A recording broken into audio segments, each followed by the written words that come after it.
বাসায় যখন আমরা গরুর মাংস রান্না করি কখনোই ওই টেস্টটা আসে না যে টেস্টটা বিয়ে বাড়িতে বা মেজবানের মাংস খাওয়ার সময় আমরা পাই। কি ঠিক বলেছি না? এই প্রশ্নটা আমাদের সবারই মনের অজান্তে এসে যায়। এত টেস্ট করে রান্না করি তারপরও কেন ওই রান্নার মতো টেস্ট লাগে না?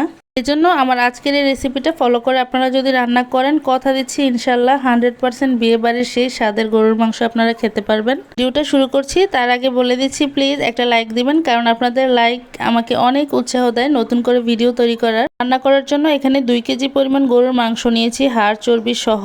অন্য পাশে মশলাটা দেখিয়ে দিচ্ছি। 2টা তেজপাতা মাঝখান থেকে চিড়ে নিয়েছি, 3 টেবিল চামচ আদা বাটা নিয়েছি, রসুন নিয়েছি আদা বাটা থেকে অর্ধেক মানে 1.5 টেবিল চামচ। এই পেঁপে বাটাটা আপনারা দেওয়ার চেষ্টা করবেন, তাতে মাংসটা খুব তাড়াতাড়ি সফট হবে। আপনারা চাইলে গ্রেট করেও নিতে পারেন। ধনিয়ার গুঁড়া নিয়েছি 1 চা চামচ, লবঙ্গ নিয়েছি 8 থেকে 10টা, 1 চা চামচ নিয়েছি টালা জিরার গুঁড়া, জিরাটা হালকা থেতো করে নিয়েছি টেলে। গোলমরিচের গুঁড়া নিয়েছি 1/2 চা চামচ, দারচিনি নিয়েছি 3-4 টুকরা। ব্যাস, আর কিছু এখানে লাগবে না এখন। আর একটু পরে আমি আরেকটা মশলা অ্যাড করব, সেটাও দেখিয়ে দিচ্ছি। সবগুলো মশলা একসাথে মাংসের মধ্যে মিশিয়ে নিচ্ছি খুব ভালো করে। তার আগে দিয়ে দিচ্ছি আমি হলুদের গুঁড়া 1 টেবিল চামচ, মরিচের পেস্ট দিচ্ছি আমি এখানে। আপনারা চাইলে শুকনা মরিচটা একটু পানি দিয়ে গুলাইয়ে নিতে পারেন। বিয়ে বাড়িতে বা মেজবানির মাংসের মধ্যে কিন্তু মরিচটা বেটেই দেওয়া হয়। দিয়ে দিচ্ছি সয়াবিন তেল এখানে 1/4 কাপ। স্বাদমতো লবণ দিয়ে মাংসটা খুব ভালো করে হাত দিয়ে মেখে নিচ্ছি। একটু সাবধানে মাখানোর চেষ্টা করবেন, না হয় কিন্তু হাড্ডি থাকে, যেই হাড্ডির মধ্যে লেগে কিন্তু হাত কেটে যায়।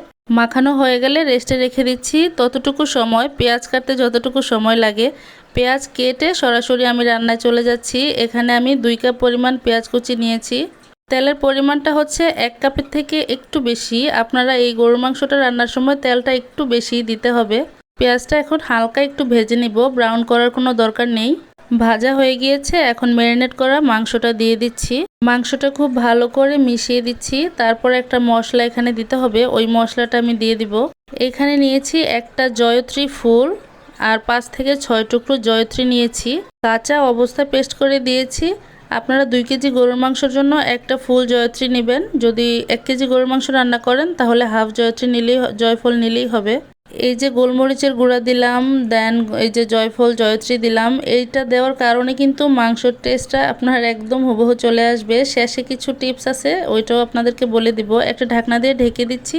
মাংস থেকে পানি ছেড়ে আসার আগ পর্যন্ত প্রায় 10 মিনিট পর আপনাদেরকে দেখিয়ে দিচ্ছি মাংস থেকে প্রচুর পানি চলে আসছে। এখন আমি এই পানিটার মধ্যেই, মানে মাংস থেকে যে পানিটা আসছে এই পানিটার মধ্যে রান্নাটা কমপ্লিট করব, চুলার আঁচটা মিডিয়াম টু লোতে রেখে।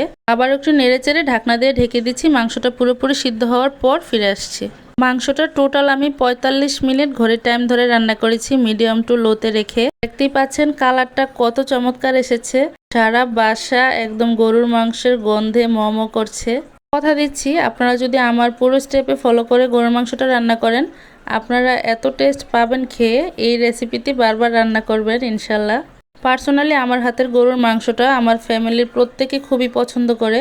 এইখানে আমি শেষে 1/2 চা চামচ গোলমরিচ অ্যাড করেছিলাম, ওইটা স্কিপ হয়ে গিয়েছে। আপনাদের কাছে খুবই দুঃখিত আমি। আমার রান্না কিন্তু পুরোপুরি কমপ্লিট। দেখতেই পাচ্ছেন কতটা সুন্দর হয়েছে কালার।